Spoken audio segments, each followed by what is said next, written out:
Hello guys, welcome to my YouTube channel Nursing Education. Today we will discuss about the role and the responsibility of nurses in fluid and electrolyte therapy. जब हम patient को fluid और electrolyte therapy administer करते हैं तो उस time पे nurse की क्या क्या रिस्पॉन्सिबिलिटी होती है, आज हम उसे डिस्कस करेंगे। First, monitor vital science and report abnormal finding. सबसे पहले पेशेंट का वाइटल साइंस मॉनिटर करेंगे, temperature, pulse, respiration, blood pressure, और अगर एबनॉर्मल फाइंडिंग्स आ रही है तो फिजिशियन को इन्फॉर्म करेंगे। Second, monitor urine output report if urine output is less than 600 ml per day. Patient का यूरिन आउटपुट डेली मॉनिटर करेंगे और अगर यूरिन आउटपुट 600 ml से कम आ रहा है तो फिजिशियन को इन्फॉर्म करेंगे। Third, major weight daily. Patient का वेट डेली चेक करेंगे। Four, check for signs and symptoms of fluid volume deficit such as excess thirst. Fluid volume deficit के साइन एंड सिम्टम्स को चेक करेंगे, जैसे कि access thirst मतलब कि अगर पेशेंट को बहुत ज्यादा प्यास लग रही है तो फिर वो फ्लूइड वॉल्यूम डेफिशिट को इंडिकेट करता है। Monitor results daily, specially BUN hemoglobin and hematocrit level elevated values can indicate dehydration। Daily BUN को मॉनिटर करना है। बर्न का मतलब होता है blood, urea, nitrogen, hemoglobin, hematocrit, इनके लेवल को डेली मॉनिटर करना है। इनका एलिवेटेड लेवल डिहाइड्रेशन को इंडिकेट करता है। Assess for signs and symptoms of hypokalemia, decreased serum potassium, and hyperkalemia, elevated serum potassium. Hyperkalaemia का मतलब होता है एलिवेटेड सीरम पोटेशियम, मतलब है कि सीरम में पोटेशियम का लेवल बढ़ जाता है, और हाइपोकैलेमिया का मतलब होता है डिक्रीज्ड सीरम पोटेशियम, सीरम में पोटेशियम का लेवल कम हो जाता है। तो हाइपोकैलेमिया और हाइपरकैलेमिया के साइन एंड सिम्टम्स को असेस करेंगे। Obtain baseline vital signs and electrocardiograph ECG readings, report abnormal findings। Patient का वाइटल साइंस चेक करेंगे, ECG चेक करेंगे, और अगर एबनॉर्मल ECG आ रहा है तो फिजिशियन को इन्फॉर्म करेंगे। Advise patient to drink a full glass of water or juice when taking oral potassium supplements। It should be taken during or after a meal। और जब पेशेंट ओरल पोटेशियम के supplements ले रहा हो उस time पे patient को एक ग्लास पानी या फिर जूस पीने के लिए बोलना है। और पोटेशियम के ओरल सप्लीमेंट्स हमेशा खाने के साथ या खाना खाने के बाद लेना है, मतलब कि खाली पेट कभी भी नहीं लेना है। Assess patient for signs and symptoms of hyponatremia and hypernatremia। Hypernatremia का मतलब होता है सीरम में सोडियम का लेवल बढ़ जाना, और हाइपोनेट्रेमिया का मतलब होता है सीरम में सोडियम का लेवल कम हो जाना। तो हाइपरनेट्रेमिया और हाइपोनेट्रेमिया के साइन एंड सिम्टम्स को पेशेंट में असेस करेंगे। Check the serum sodium level, report abnormally low sodium levels less than 125 MEQ पर litre because medical care is required. Serum में सोडियम के लेवल को चेक करेंगे, और अगर सीरम में सोडियम का लेवल एबनॉर्मल आ रहा है, पर लीटर में 125 MEQ से कम आ रहा है, तो उस टाइम पे फिजिशियन को इन्फॉर्म करेंगे, क्योंकि फिर उस कंडीशन में पेशेंट को मेडिकल केयर रिक्वायर्ड हो जाता है। Obtain history of health problems that may lead to sodium loss और एक्सेस। पेशेंट की हेल्थ प्रॉब्लम से रिलेटेड हिस्ट्री लेंगे, इससे हमें पता चलेगा कि पेशेंट को सोडियम का लॉस या फिर एक्सेस क्यों हो रहा है। Monitor prescribed medical regimen for correction of hyponatremia, for example water restriction, IV normal saline. Hyponatremia मतलब कि सीरम में सोडियम का लेवल कम हो जाना। तो हाइपोनेट्रेमिया को ठीक करने के लिए पेशेंट को जो भी मेडिकल ट्रीटमेंट प्रिस्क्राइब किया गया है उसे मॉनिटर करेंगे, और पेशेंट को पानी पीने के लिए मना करेंगे, मतलब कि वाटर रेस्ट्रिक्ट करेंगे, और IV नॉर्मल सलाइन एडमिनिस्टर करेंगे।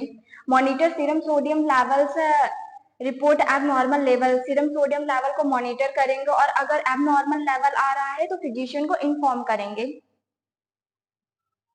Assess patient for signs and symptoms of hypocalcemia such as a tetany, twitching of the mouth, tingling and numbness of the fingers, facial spasms of the larynx, muscle cramps, bleeding tendencies and weak cardiac contractions।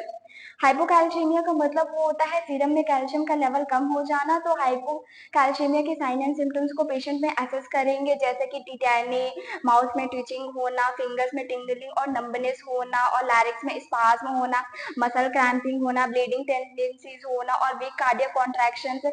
ये सभी hypocalcaemia के sign and symptoms होते हैं जिन्हें हमें patient में assess करना है। Check serum calcium levels normal 4.5 to 5.5 MEQ पर लीटर और 8.5 to 10.5 mg पर DL। और hypocalcaemia sorry, for hypercalcemia, hypocalcaemia and hypercalcaemia. Hypercalcaemia का मतलब होता है सीरम में कैल्शियम का लेवल बढ़ जाना, हाइपोकैल्शियमिया का मतलब होता है सीरम में कैल्शियम का लेवल कम हो जाना।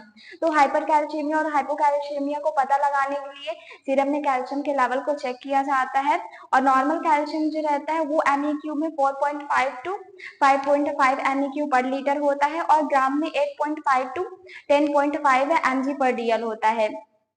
Administer IV fluids slowly with 10% calcium gluconate और क्लोराइड, और IV fluids पेशेंट को स्लोली एडमिनिस्टर करना है 10% कैल्शियम ग्लूकोनेट और क्लोराइड के साथ।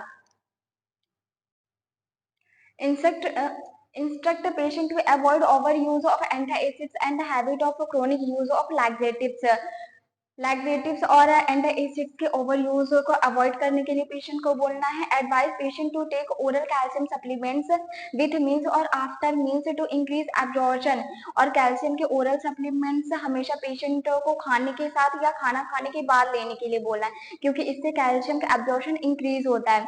Assess patient for sign and symptoms of magnesium deficit और एक्सेस, मैग्नीशियम डेफिशिट और एक्सेस के साइन एंड सिम्टम्स को पेशेंट में एसेस करना है। Check serum magnesium levels for magnesium imbalance, magnesium imbalance का पता लगाने के लिए सीरम में मैग्नीशियम के लेवल को चेक करना है।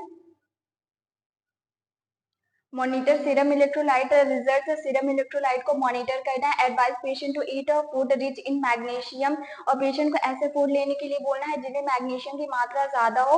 Instruct patient with hypermagnesaemia to avoid routine use of laxatives and antacids that contain magnesium. Hypermagnesaemia का मतलब होता है सीरम में मैग्नीशियम का लेवल बढ़ जाना। तो जो हाइपर मैग्नीशियमिया वाले पेशेंट रहते हैं उन्हें मैग्नीशियम कंटेनिंग एंटासिड्स और लैक्सेटिव्स का यूज करने से मना करना है, क्योंकि पहले से उनकी बॉडी में मैग्नीशियम का लेवल ज्यादा है, और अगर वो मैग्नीशियम कंटेनिंग एंटासिड्स लैक्सेटिव्स लेंगे तो उनकी बॉडी में मैग्नीशियम का लेवल और भी ज्यादा बढ़ जाएगा।